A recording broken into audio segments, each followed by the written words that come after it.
아멘. 오늘 본문 말씀은 이사야 28장입니다.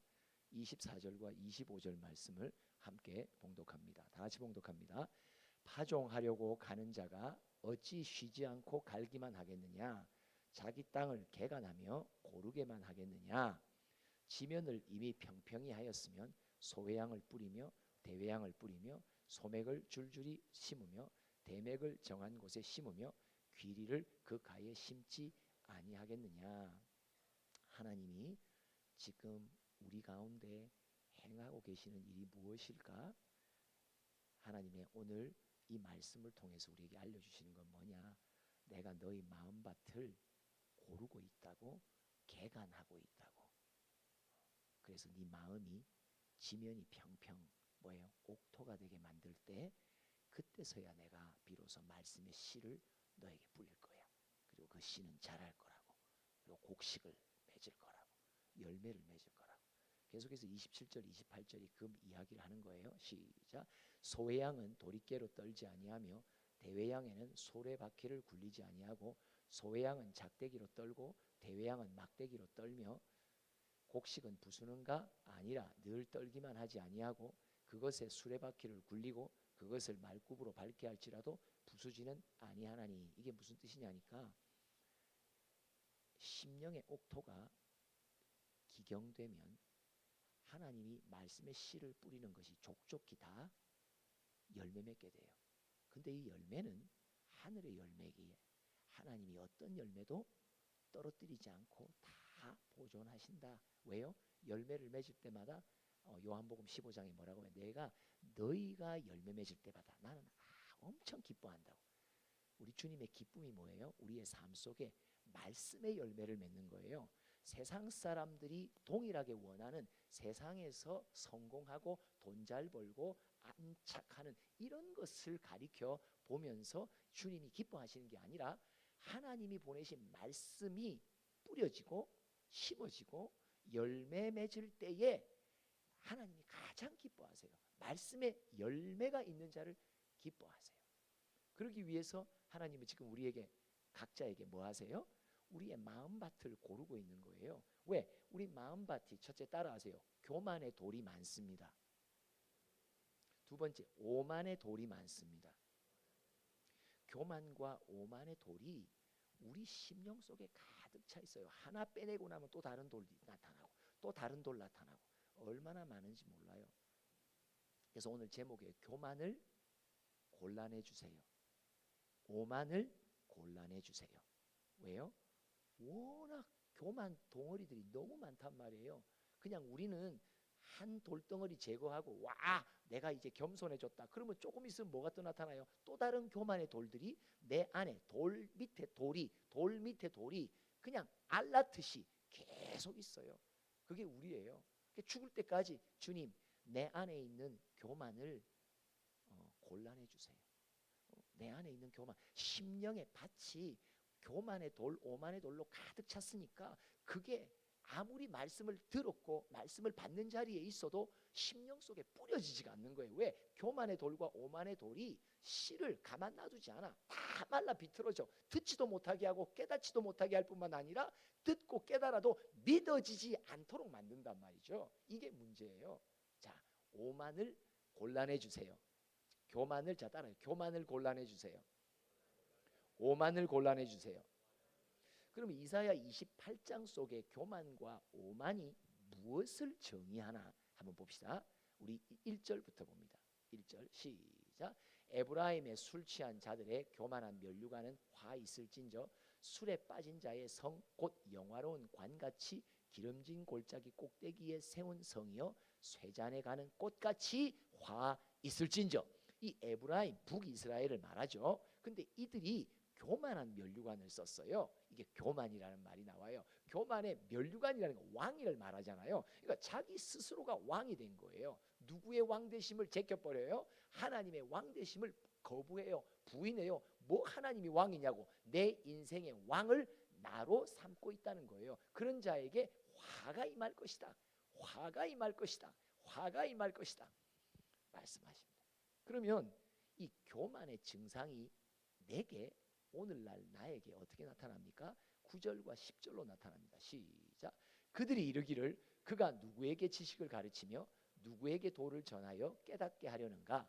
젖떨어져 품을 떠난 자들에게 하려는가? 그래서 대저 경계에 경계를 더하며 경계에 경계를 더하며 교훈에 교훈을 더하며 교훈에 교훈을 더하며 여기서도 조금 저기서도 조금 하는구나 하는도다.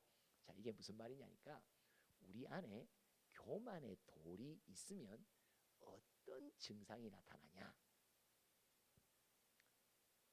내가 예배 가운데 또 성경 공부 가운데 하나님의 영이 내게 무엇인가를 도전해 주시고 무엇인가를 책망해 주시고 교훈해 주시는데 근데 그 교훈을 받는 내 마음에 뭐냐?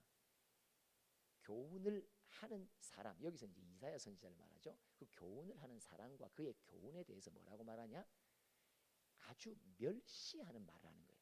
어디다가 갖고 오고 요한복음에서 갖고 오고 뭐 이사야에서 갖고 오고 뭐 여기서 조금 저기서 조금 갖고 붙여갖고 그걸로 나를 깨닫게 한다고?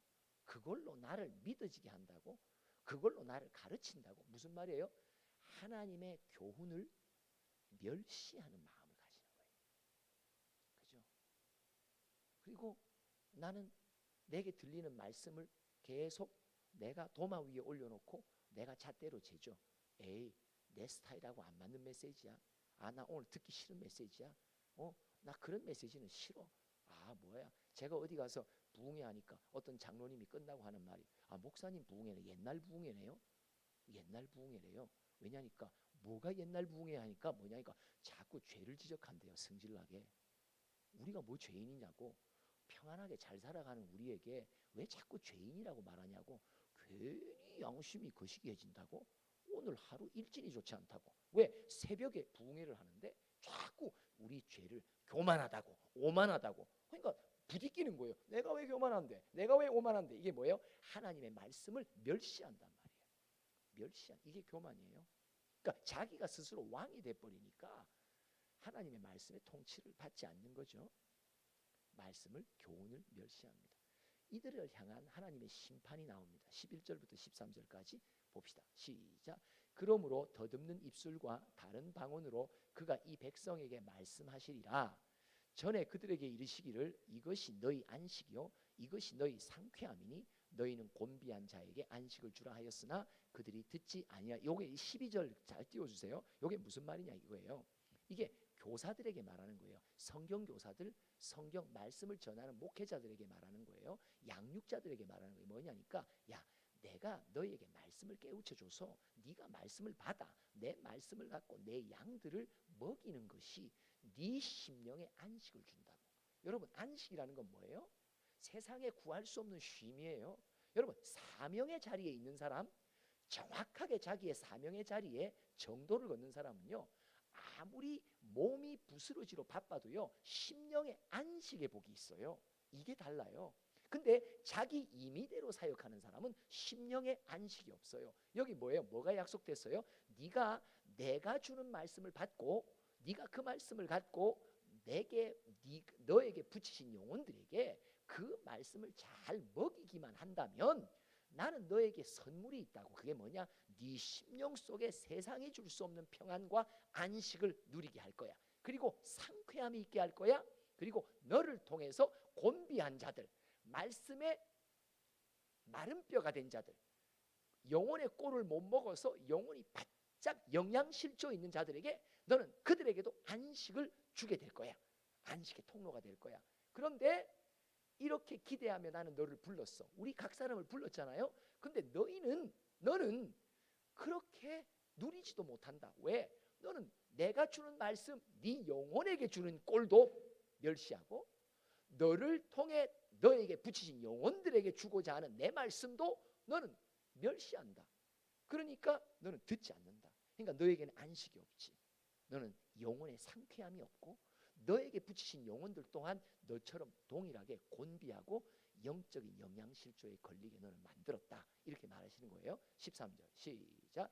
여호와께서 그들에게 말씀하시되 경계에 경계를 더하며 경계에 경계를 더하며 교훈에 교훈을 더하며 교훈에 교훈을 더하고 여기서도 조금 저기서도 조금 하사 그들이 가다가 뒤로 넘어져 부러지며 걸리며 붙잡히게 하시리라. 참 재밌죠. 하나님이요 얼마나 재밌는 분이냐. 내가 말씀에 대해서 여기서도 조금 저기서도 조금 무슨 말이에요? 말씀을 조롱한단 말이에요. 멸시하는 높아진 마음이 있는 그런 상태를 말하죠. 그거를 딱 내 마음에 높은 것을 잘 아세요. 내가 목사님들의 설교를 들을 때 내가 내 혼자서 생각 속에서 막 이렇게 난도질 치고 있고 막 이건 아니고 저건 아니고 막 자기 안에서 뭐 별짓을 다 하는 교만 떠는 일들을 주님이 정확하게 하세요. 어떻게 하세요? 우리 안에 성령을 주셔서 성령이 내 마음과 생각 속에 거하며 내 생각 속에 일어나는 모든 작동과 역동을 다 아버지 하나님께 보고를 하기 때문에요. 오늘도 여러분 이 예배 속에 우리 각 사람 안에 있는 성령이 오늘도 우리의 예배의 자세가 어떤지 어떤 마음인지 어떤 생각 속에 있는지를 하나님 앞에 계속 수시로 동시로 계속 보고하고 계세요. 여러분 지금 어떤 마음이세요? 그러니까 여기 뭐야? 경계에 경계, 교훈에 교훈에 여기서도 조금 저기서도 조금 네 마음에 말씀 앞에 말씀을 멸시하는 네 마음의 상태를 하나님이 훤히 들여다보신다. 그러면서 하시는 말씀이 뭐냐? 내가 너에게 재앙을 내릴 건데 무슨 재앙이냐? 네가 말씀을 멸시했던 그 표현대로 나도 너에게 여기서 조금 저기서 조금 무슨 말이에요? 못 알아듣게 만들 거야. 너에게 네가 아무리 말씀을 묵상해도 너는 정답을 못 찾을 거야. 네가 묵상하고 아무리 깨달으려고 해도 너는 말씀 속에서 성경 속에서 오답을 갖게 하도록 내가 만들 거야. 오답. 여러분 답을 못 갖는 것도 답이 무엇인지 모르는 것도 엄청난 불행한 일이에요. 그런데 답이라고 자기가 묵상 가운데 받았는데 근데 그 답이 오답이야. 잘못된 답이야. 확신 있게 그 답을 향해 내딛는데 그 답이 내게 잘못된 방향의 제시를 하게 누가 만든다? 하나님이 만든다. 여러분, 여러분들이 말씀을 멸시하면 하나님이 우리 안에 어떤 심판을 하시냐? 말씀을 못 깨닫게 할 뿐만 아니라 깨닫게 하는데 무엇을 깨닫게 하냐? 오답을 깨닫게 합니다. 이게 구약에 보면 지금 잠깐 생각이 안 나는데 몇 장인지는 어떤 게 나오냐? 어떤 한 선지자가 나타나 어떤 한 영이 하나님 앞에 나타나요. 이걸 어떻게 처리할까 하니까 어떤 한 영이 와서 제가 그 아합의 모든 선지자들에게 거짓말하는 영을 내가 넣을게요. 그래서 그 왕 주변에 있는 모든 선지자들이 다 거짓으로 예언하게 만들어 그 왕으로 거짓의 길을 가게 하고 거기서 넘어지고 부러지게 만들게요. 여러분 말씀 멸시하기 시작하잖아요. 저는 진짜 오랫동안 말씀을 멸시했어요. 저만큼 말씀을 멸시한 사람이 이곳에 없으실 거예요. 왜냐하면 저는 제 앞에 주님이 세우신 목회자들 가운데 제 마음에 드는 사람이 한 명도 없었어요. 한 명도 없었어요. 어떻게 그렇게 설교를 거시기하게 하는지 마음에 드는 게 없어. 어떻게 그렇게 통찰이 그거밖에 안 될까? 항상 교만 떨면서 제가 말씀을 받았거든요. 말씀을 받는 게 아니죠. 말씀을 멸시했죠. 그런데 문제는 뭐냐? 제가 말씀을 묵상하고 하루에 3시에 일어나서 7시까지 4시간을 묵상을 큐티를 매일 20여 년 동안 묵상했는데 중요한 건 뭐냐? 하나님이 내게 오답을 주시는 거예요. 근데 나는 그것이 답인 줄 알고 내 인생 전체를 투자했다니까요. 이거는요 말로 다 할 수 없는 재앙이에요. 멸시하면 하나님이 오답으로 나를 오도합니다. 이게 재앙입니다. 데살로니가 전서 5장 19절과 20절을 봅시다. 시작. 성령을 소멸하지 말며 예언을 멸시하지 말고. 여러분 이 두 구절은요 상호 연관이 돼 있어요. 말씀인 예언을 멸시하기 시작하잖아요. 그러면 하나님이 내 안에 두신 성령이 소멸되기 시작해요. 성령은 진리의 영이에요. 성령은 우리가 말씀을 볼 때 성경을 볼 때 하나님의 감동으로 된 책이기 때문에 이건 진리의 성령이 나를 도와주지 않으시면 답을 깨닫지 못해요. 근데 내 안에 성령이 자꾸 사그러지기 시작해요. 성령이 활동을 안 해요.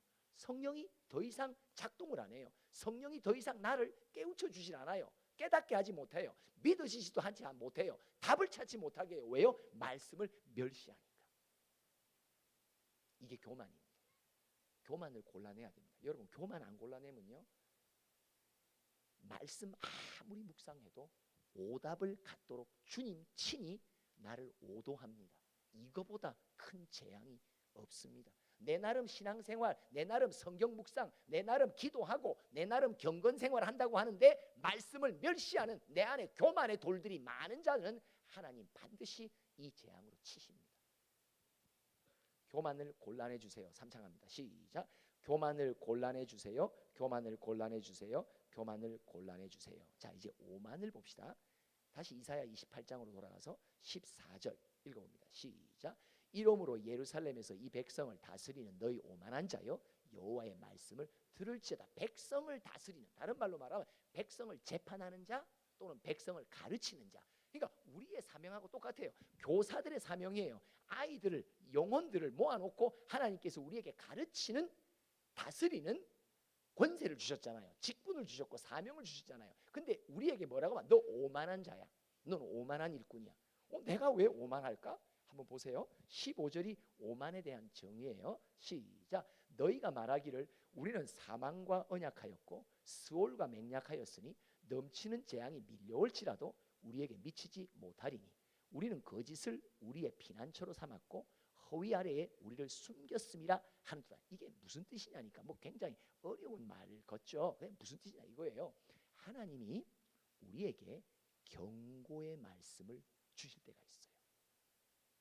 너 조심하라고. 그런데 이 경고의 말씀을 무시하는 거예요. 농담으로 듣는 거예요. 소돔과 고모라상의 롯의 사위들과 같이, 야 이제 곧 소돔과 고모라의 불의 심판이 있을 거야. 사위들이 뭐예요? 농담으로 여기더라. 이게 바로 오만이에요. 오만의 정의는 뭐냐? 오만을 사전적으로 정의하는 게 아니라 오만이라는 것을 이사야 28장에서는 어떻게 정의하냐? 이 뜻이에요. 뭐라고 정의해요? 하나님의 경고의 말씀을 무시합니다. 교만은 뭐예요? 교훈을 멸시합니다. 오만은 경고를 무시합니다. 우리의 걸음 속에 하나님의 자녀이기 때문에 우리가 죄악의 잘못된 길로 가면 우리를 향해 하나님은 이런저런 사건을 통해서 경고등을 켜십니다. 너 글로 가면 안 된다고. 그쪽으로 가면 노란불이 켜지기 시작해요. 근데 경고등을 무시하면 어떻게 돼요? 사고 나요. 큰 사고 납니다. 경고를 무시하면 안 됩니다. 거짓은 항상 우리를 미혹합니다. 뭐라고 미혹해요? 괜찮을 거라고. 그런 일은 너에게 일어나지 않을 거라고. 그렇죠? 그래서 예레미야가 70년의 하나님의 징계를 선포할 때 거짓 선지자 아마샤라는 사람은 뭐예요? 2년의 징계를 예언합니다. 2년의 징계가 있을 거라고. 70년까지는 하나님이 안 주실 거라고. 여러분 주변에, 여러분 마음속에 하나님이 내 삶과 우리 가정과 우리 공동체에 대해서 경고의 말씀을 주실 때 내 안에는 항상 거짓이 뭐라고 말하냐? 에이, 그런 일이 설마 내게 일어나요? 안 일어날 거야. 그래서 나로 하여금 경고를 무시하게 만들고 영적인 안일함 가운데 주저앉도록 만듭니다. 이게 바로 오만을 낳습니다. 오만한 자에게 주시는 심판을 봅시다. 17절로부터 19절입니다. 시작. 나는 정의를 측량줄로 삼고 공의를 저울줄로 삼으니 우박이 거짓의 피난처를 소탕하며 물이 그 숨는 곳에 넘칠 것인즉, 계속 너희가 사망과 더불어 세운 언약이 패하며 스올과 더불어 맺은 맹양이 서지 못하며 넘치는 재앙이 밀려올 때에 너희가 그것에게 밟힘을 당할 것이라. 19절. 그것이 지나갈 때마다 너희를 잡을 것이니 아침마다 지나가며 주야로 지나가리니 소식을 깨닫는 것이 오직 두려움이라. 소식을 깨닫는 것이 오직 두려움이라. 재앙이, 물과 우박이 너희 가정을 덮친다고. 재앙이 덮친다고. 근데 주야로 덮친다고. 네가 요업의 가정에 엄청난 일들이 일어나죠. 하루아침에 재산 다 날리고 자녀 다 날리고. 여러분, 이게 그냥 성경의 어떤 인물 속에서만 일어난다고 생각하시면 여러분들 살아계신 여호와 하나님을 실제로 믿지 않는 사람입니다. 여러분, 이 말씀을 주의 깊게 경청하세요. 왜 오늘 이곳에 내가 앉아있는 이 시간에 왜 주님은 네 안에 교만과 네 안에 오만의 돌을 제거하지 않으면 나는 너에게 엄청난 재앙을 준다고. 왜 말씀하실까? 왜 하필 내가 앉아있는 이 시간에 이런 엄중한 말씀이 선포될까?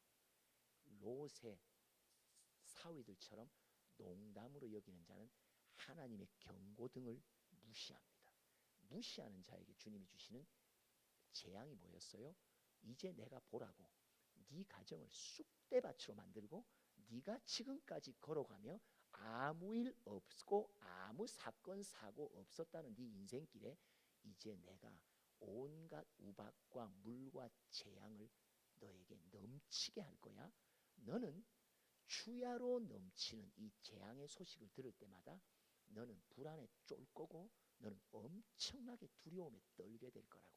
이것이 오만한 자, 주님의 앞서 주신 미리 경고하시는 말씀을 무시한 자를 향한 하나님의 재앙입니다. 로마서 11장 22절에 보면 이런 말씀이 나옵니다. 시작. 그러므로 하나님의 인자하심과 준엄하심을 보라. 넘어지는 자들에게는 준엄하심이 있으니 너희가 만일 하나님의 인자하심에 머물러 있으면 그 인자가 너희에게 있으리라. 그렇지 않으면 너도 지키는 바 되리라. 뭘 말하는 거예요? 사도 바울이 선민으로 선택된 이스라엘 백성들이 말씀을 무시하고 멸시함으로 그들이 버림받았다. 그들은 참 감람나무예요. 근데 거기서 뭐 어떻게 다 찍어버렸다. 원가지도 찍으셨다. 왜? 말씀을 무시하니까, 경고를 무시하니까 찍어버렸다. 근데 내가 너희를 돌감나무인 가지를 너희가 참감나무 가지에 너희 붙였다. 근데 조심하라고. 너희가 원가지도 아끼지 않으시니까 너희를 꺾는 것은 아무 일도 아니라고. 준엄하심이라는 게 뭐예요? 경고의 말씀을 받을 때 엄중히 받으라는 거예요. 진지하게 받으라는 거예요. 괜찮겠지. 지금까지 괜찮으니까 괜찮겠지 생각하면 내일부터 일어날 하나님의 재앙을 여러분들 어떻게 맞으실래요? 지금 하나님의 인자하심 속에 여러분 경고를 주시는 것은 하나님의 사랑이에요. 자녀를 향한 하나님의 사랑이 있고 경고는 뭐예요? 그 끝이 벼랑 끝으로 너는 달리고 있는데도 네 바로 한 걸음 앞에 벼랑이 있다는 걸 모르니까 이제 여기서는 그만 멈춰. 노란불이란 말이에요. 노란불을 경고등을 무시하면 그 다음은 빨간불의 나락으로 추락한다는 것을 말하는 거예요. 그게 하나님의 사랑이에요. 그래서 경고하시는 거예요. 그래서 엄포를 내시는 거예요. 너 그러다가 죽어. 너 그러다 큰일 나. 너 그러다가 주야로 재앙이 임할 거야. 너 그러다가는 너 밤새도록 잠 못 자고 불면증의 두려움과 초조감에 너는 평안을 맛보지 못할 거라고, 빼앗길 거라고 말씀하십니다. 또 요엘서 1장 4절을 봅시다. 시작. 팥중이가 남긴 것을 메뚜기가 먹고 메뚜기가 남긴 것을 느치가 먹고 느치가 남긴 것을 확충이 먹었다. 이게 무슨 말이냐 이거예요. 이게 팥중이, 메뚜기, 느치, 황충 다 메뚜기과예요. 같은 거예요. 근데 요들이 다른 게 뭐냐? 팥중이는요 큰 것만 먹어요. 메뚜기는 고다한 거 먹어요. 마지막 황충은요 남아나는 게 없어요. 여러분, 우리가 조심해야 되는 건 뭐냐? 내 일상의 삶 속에 하나님은 경고하는 사건들을 내세요. 경고의 사건이 와요. 여러분, 인생에 큰 사건이, 감당할 수 없는 큰 사건이 왔다는 건 뭐냐? 그 앞서서 하나님이 팥중이도 보내고 메뚜기도 보내고 느치를 보냈었는데 그 경고등을 내가 무시했단 말이에요. 그래서 갑자기 찾아드는 게 뭐냐? 황충이 찾아드는 게 뭐냐? 이거는 내 살림이 다 말아먹는 거야. 우리 믿음의 가정에도 어떤 사건들이 일어나죠. 크고 작은 사건이 일어나요. 근데 여러분, 우리가 생각할 때는 와, 갑작스럽게 큰 사건이 덮치는 것 같죠. 그러나 가만 살펴보세요.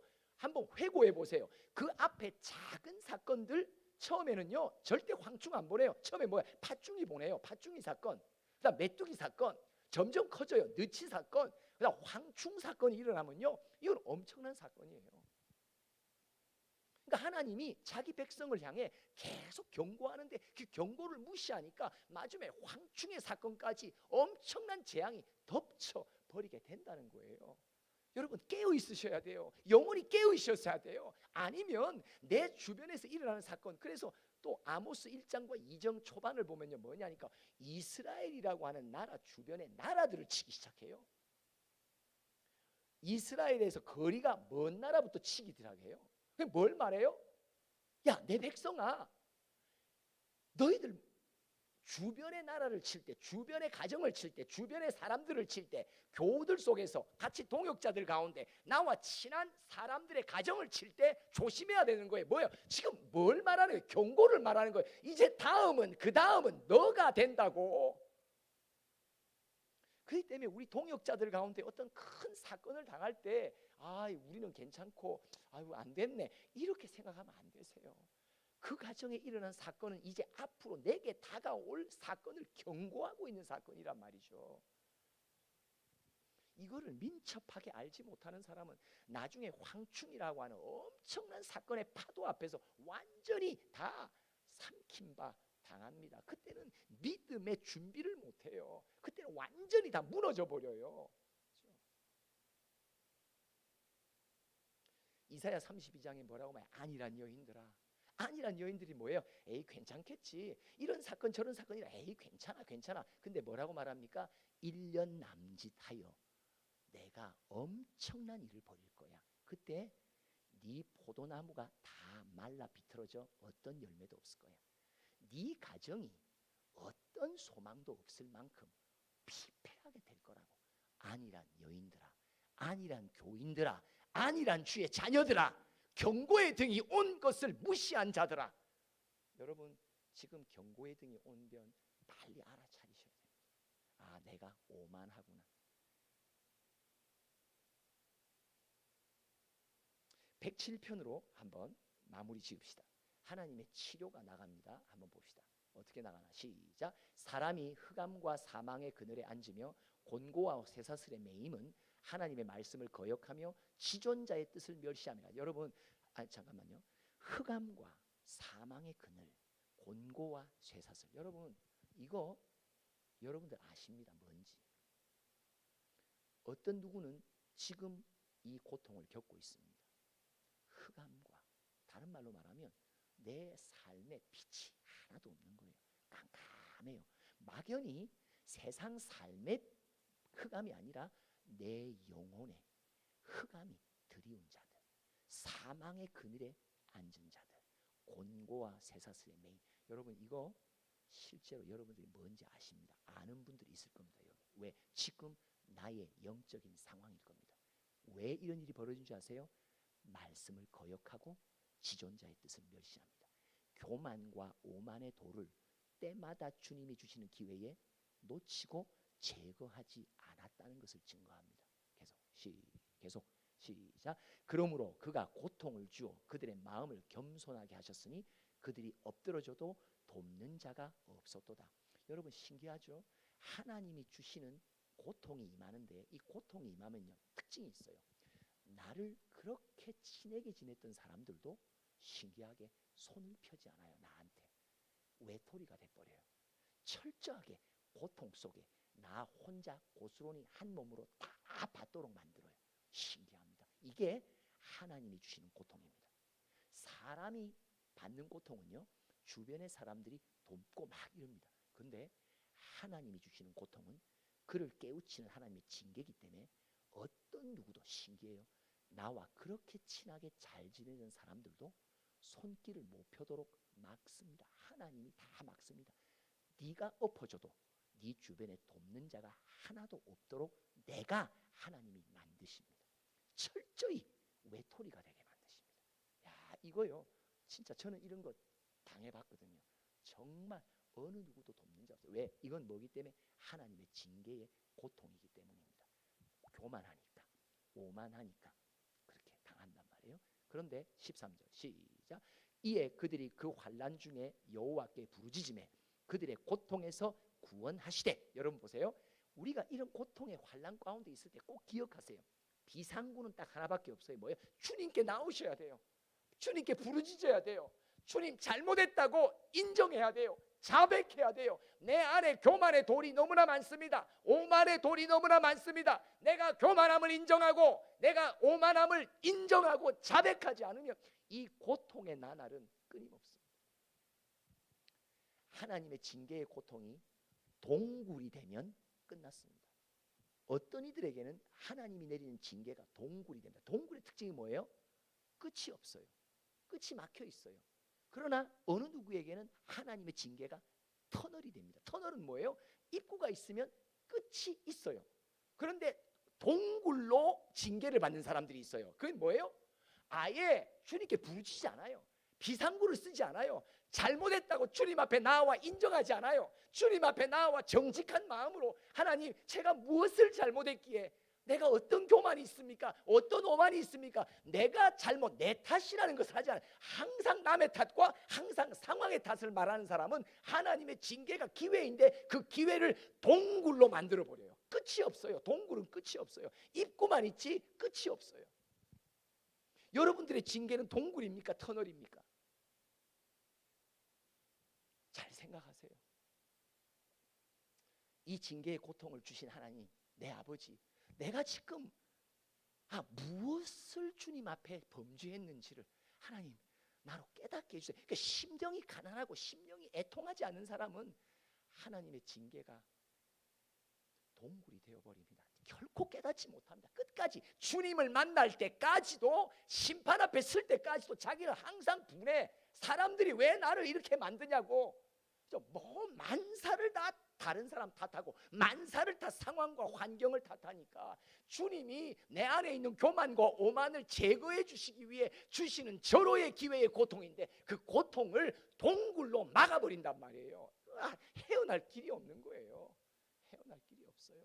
계속해서 봅시다. 14절 시작. 흑암과 사망의 그늘에서 인도하여 내시고 그들의 얽어 맨 줄을 끊으셨도다. 무슨 말이에요?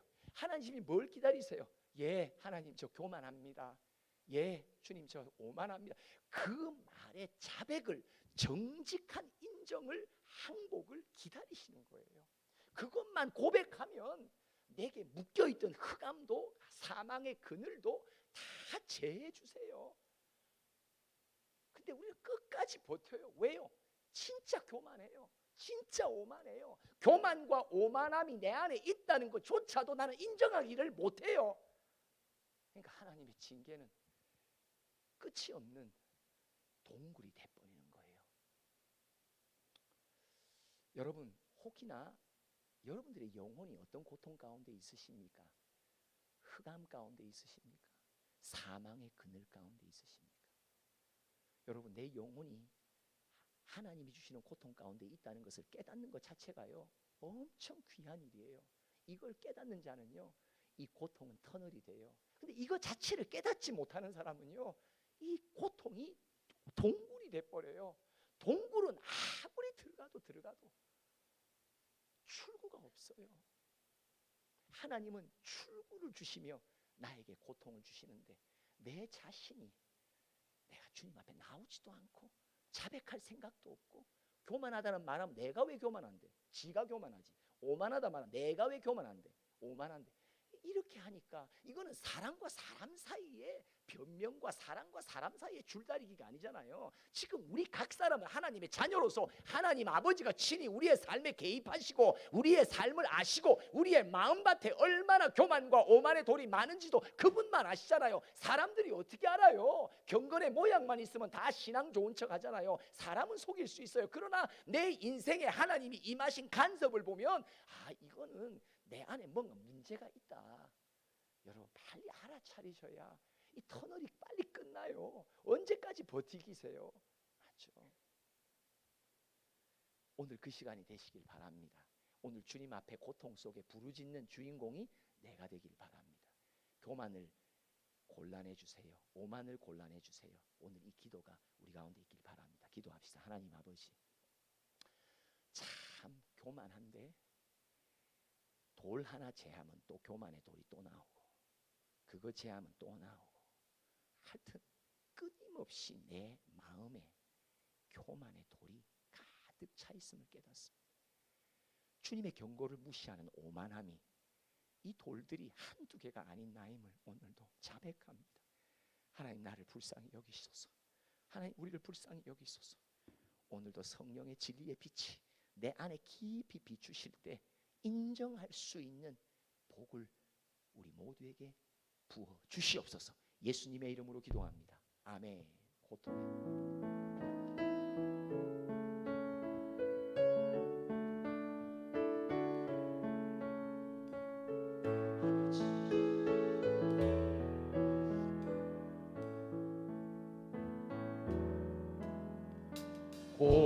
고통의 멍에 벗으려고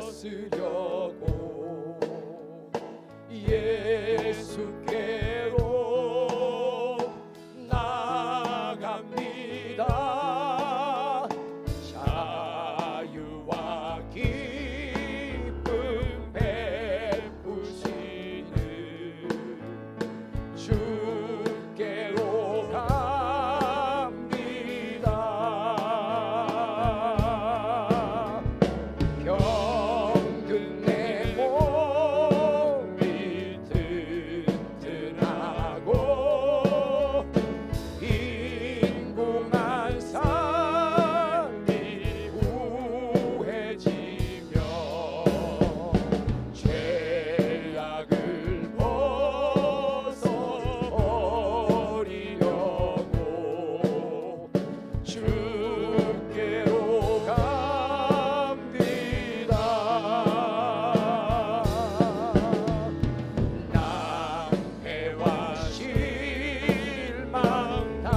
시간 기도할 때 제가 선창하는 것을 선창하면서 주 앞에 나가십시오. 교만을 곤란해 주세요. 오만을 곤란해 주세요. 내 마음을 옥토로 만들어 주세요. 우리 주여 삼창하며 기도합니다. 주여, 주여, 주여.